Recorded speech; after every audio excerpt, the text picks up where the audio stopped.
एक पहाड़ी के नीचे रामगढ़ नाम का एक गांव था। गांव के सारे जानवर हरी घास खाने के लिए सुबह उसी पहाड़ी के ऊपर बसे जंगल में जाते और शाम होते होते घर वापस आ जाते थे।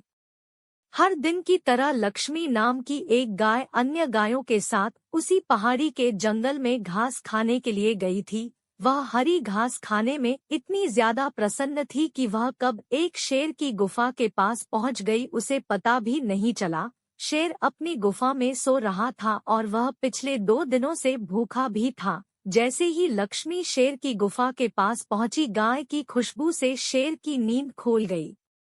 वह शेर धीरे धीरे गुफा से बाहर आया और गुफा के बाहर गाय देखकर खुश हो गया। शेर ने मन ही मन सोचा कि आज उसकी 2 दिनों की भूख मिट जाएगी। वह इस तंदुरुस्त गाय का ताज़ा मांस खाएगा और यह सोचकर उसने एक तेज दहाड़ लगाई। लक्ष्मी शेर की दहाड़ सुनकर डर जाती है। जब वह अपने आसपास देखती है तो वहां दूर दूर तक उसको कोई भी दूसरी गाय नहीं दिखी। जब वह हिम्मत करके पीछे मुड़ी तो उसे सामने शेर खड़ा हुआ दिखाई दिया। उस शेर ने लक्ष्मी को देखकर फिर से दहाड़ लगाई है और लक्ष्मी से कहा, ये 2 दिनों से कोई शिकार नहीं मिल रहा था, मैं भूखा था। शायद इसलिए भगवान ने मेरा पेट भरने के लिए तुझे मेरे यहाँ पर भेजा है। आज मैं तुझे खाकर अपनी भूख मिटा लूंगा। शेर की बात सुनकर लक्ष्मी डर जाती है। वह रोते हुए शेर से कहती है, मुझे जाने दो, मुझे मत खाओ। मेरा एक छोटा बच्चा है जो अभी सिर्फ मेरा ही दूध पीता है और उसे घास खाना अभी तक नहीं आया है। लक्ष्मी की बात सुनकर शेर हंसते हुए कहता है, तो क्या मैं अपने हाथ में आए शिकार को ऐसे ही जाने दूं? मैं तो आज तुझे खाकर अपनी 2 दिनों की भूख मिटाऊंगा। शेर के ऐसा कहने पर लक्ष्मी उसके सामने रोने लगी और विनती करते हुए कहती है कि आज मुझे जाने दो, मैं आज अपने बछड़े को आखिरी बार दूध पिला दूंगी और उसे बहुत सारा प्यारा करके कल सुबह होते ही तुम्हारे पास आ जाऊंगी। फिर तुम मुझे खा लेना और अपना भूखा पेट भर लेना।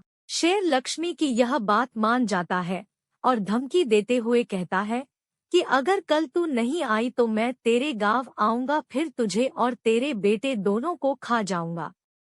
लक्ष्मी शेर की यह बात सुनकर खुश हो जाती है और शेर को अपना वचन देकर गांव वापस चली जाती है। वहां से वह सीधे अपने बछड़े के पास जाती है, उसे दूध पिलाती है और बहुत सारा प्यार करती है। फिर बछड़े को शेर के साथ हुई सारी घटना बताती है और कहती है कि उसे अब अपना ख्याल खुद ही रखना होगा।